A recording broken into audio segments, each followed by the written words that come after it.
నమస్కారం. ఎన్నికల ఫలితాలు అవి కేవలం గెలుపోటముల లెక్కలు కాదు. అవి ప్రజల ఆకాంక్షలు, వాళ్ల ఆందోళనలు, ఆశల ప్రతిబింబం. రండి, ఈరోజు మనం కందుకూరు నియోజకవర్గ ప్రజలు ఇచ్చిన తీర్పును డేటా మరియు వ్యూహం అనే కోణంలో లోతుగా విశ్లేషిద్దాం. ఇక్కడ మన ఉద్దేశ్యం ఎవరినీ నిందించడం కాదు, కేవలం ఏం జరిగిందో అర్థం చేసుకోవడమే.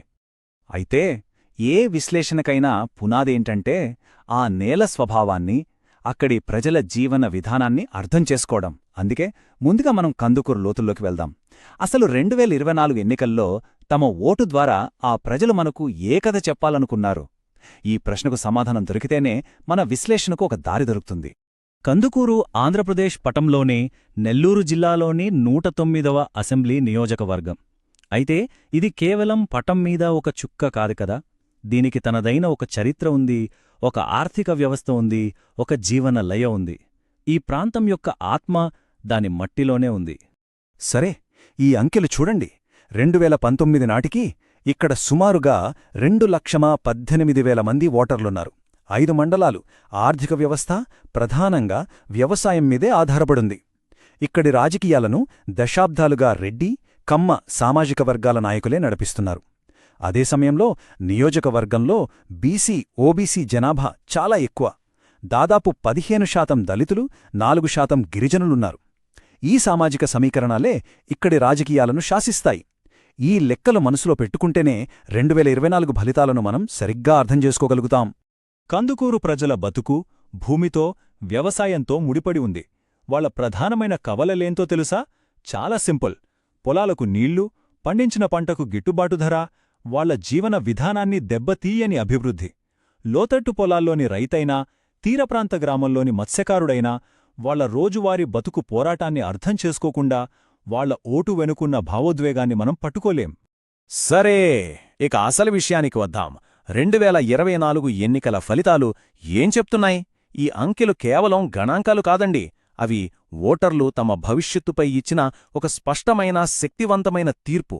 రాజకీయ నాయకుల మాటలు, వాగ్దానాలు పక్కన పెడితే అసలు కథ చెప్పేది ఈ నెంబర్లే. 2024లో కందుకూరులో పోలైన మొత్తం ఓట్లు 2,06,773. ఇది కేవలం ఒక సంఖ్య కాదు.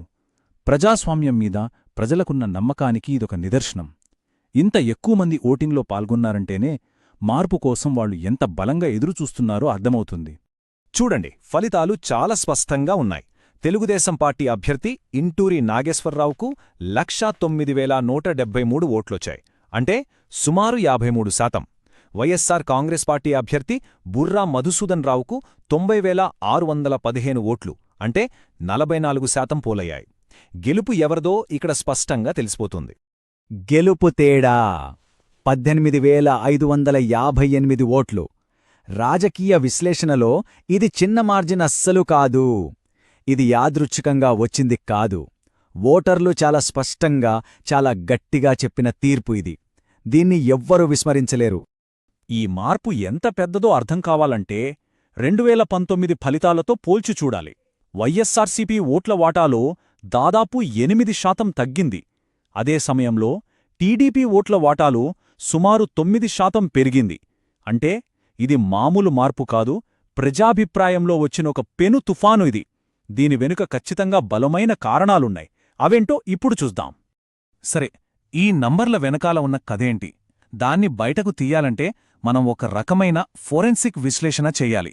ఓటర్లు మనకు పంపిన 4 ముఖ్యమైన సంకేతాలను అర్థం చేసుకుని ఈ తీర్పు వెనుక ఉన్న అసలు కారణాలను నిర్ధారిద్దాం.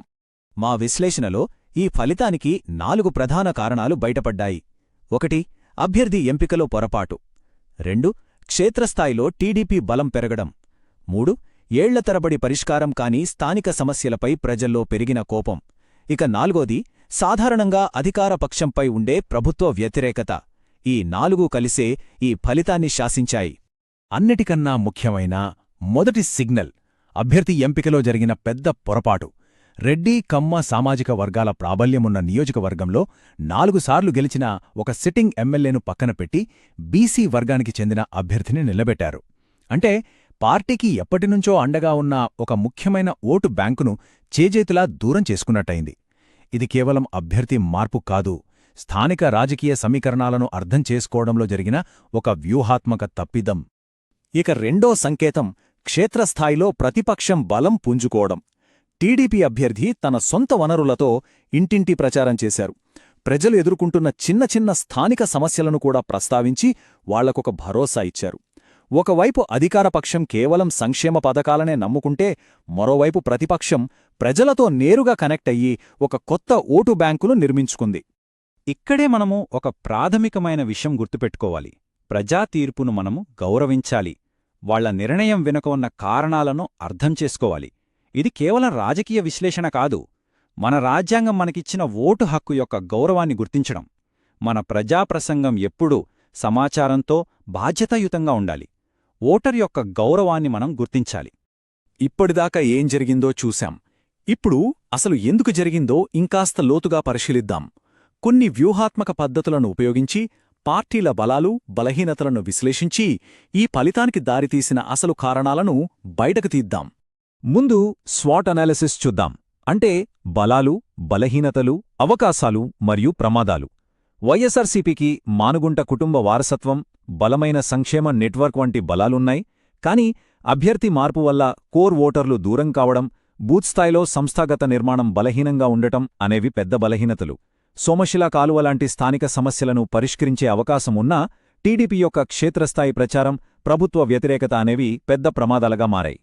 ఇప్పుడు మరో విశ్లేషణ, వీఆర్ఐఎన్ఓ ఫ్రేమ్వర్క్. దీంతో ఏం తెలుస్తుందంటే, పార్టీ దగ్గరున్న వనరుల్లో ఏవి నిజంగా వ్యూహాత్మకంగా గెలుపుకు ఉపయోగపడతాయో తెలుస్తుంది. ఉదాహరణకు, మానుగుంట కుటుంబ వారసత్వమనేది విలువైనది, అరుదైనది, ఇతరులు సులభంగా అనుకరించలేనిది. ఇది పార్టీకి ఒక పెద్ద బలం. కాని సంక్షేమ పథకాల పంపిణీ విలువైనదే అయినా అది అరుదైనది కాదు, ఎందుకంటే వేరే పార్టీలు కూడా అమలు చేయగలవు. ఈ విశ్లేషణ ప్రకారం 2024లో అభ్యర్థి విశ్వసనీయత అనే అత్యంత విలువైన, అనుకరించలేని వనరును కోల్పోవడమే ఓటమికి కీలక కారణం. విశ్లేషణ అయిపోయింది, రోగ నిర్ధారణ జరిగింది. మరి మందేంటి? ఇప్పుడు పరిష్కారం గురించి మాట్లాడదాం. ప్రజల నమ్మకాన్ని తిరిగి గెలుచుకోవాలనుకునే ఏ రాజకీయ పక్షానికైనా క్షేత్రస్థాయి నుండి పునర్నిర్మాణం కోసం ఒక స్పష్టమైన, ఆచరణీయమైన ప్రణాళికనిప్పుడు చూద్దాం. అయితే ఇప్పుడు మన ముందున్న అతిపెద్ద ప్రశ్న, ప్రజల నమ్మకాన్ని మళ్లీ ఎలా గెలుచుకోవాలి? ఈ ప్రశ్నకు సమాధానమే రాబోయే వ్యూహం. అందరికీ ఒకటే మందు పనిచేయదు కదా. అలాగే రాజకీయాల్లో కూడా సమాజంలోని ప్రతి వర్గానికి వాళ్లదైన అవసరాలు, ఆకాంక్షలు ఉంటాయి. కాబట్టి వాళ్లను చేరుకోవడానికి ప్రత్యేకమైన వ్యూహం కావాలి. యువతకు ఉపాధి ముఖ్యం, కాబట్టి వాళ్లకోసం నైపుణ్యమేళాలు. మహిళలకు కుటుంబ ఆరోగ్యం ముఖ్యం, కాబట్టి వాళ్లకోసం ఆరోగ్య శిబిరాలు. రైతులతో నేరుగా సాగునీరు, రైతు భరోసా గురించి మాట్లాడాలి. ఇలా ప్రతి వర్గాన్ని వారి భాషలో, వారి సమస్యల గురించి పలకరించినప్పుడే నమ్మకమేర్పడుతుంది.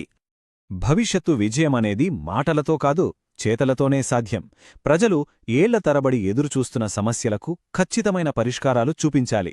కందుకూరుకు సంబంధించి 3 అత్యంత ముఖ్యమైన ప్రాధాన్యతలున్నాయి. 1. సోమశిల కాలువను పూర్తి చేయడం. 2.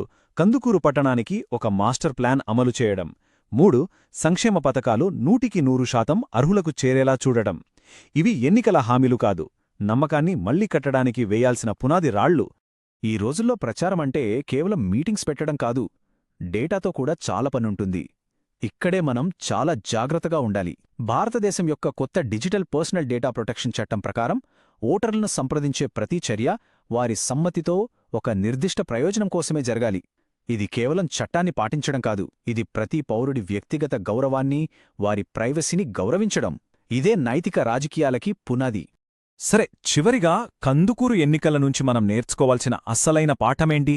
రాజకీయాలకు అతీతమైన ఒక లక్ష్యం కోసం పనిచేయడమే అసలైన నాయకత్వం. ఆ సార్వత్రిక పాఠాన్నిప్పుడు అర్థం చేసుకుందాం. ఒక విషయం గుర్తుంచుకోండి, ఎన్నికలు అనేవి ఒక యుద్ధం ముగింపు కాదు, అది ప్రజలకు మంచి పాలన అందించే ఒక ఇంజనీరింగ్ ప్రాజెక్ట్కి నాంది. అందుకే మనమంటాం, ఎన్నికలంటే పాలన కోసం చేసే డేటా ఇంజనీరింగ్. ఇదే మన మూల సిద్ధాంతం. మీరు ప్రజల కేంద్రీకృత నాయకుడుగా మారి మీ నియోజకవర్గాన్ని ఉన్నత స్థాయికి తీసుకెళ్లాలనుకుంటే blueprintstrategies.ai ని mgr@blueprintstrategies.ai వద్ద సంప్రదించండి. లేదా 0804-204-1602కు కాల్ చేయండి. Purpose beyond politics.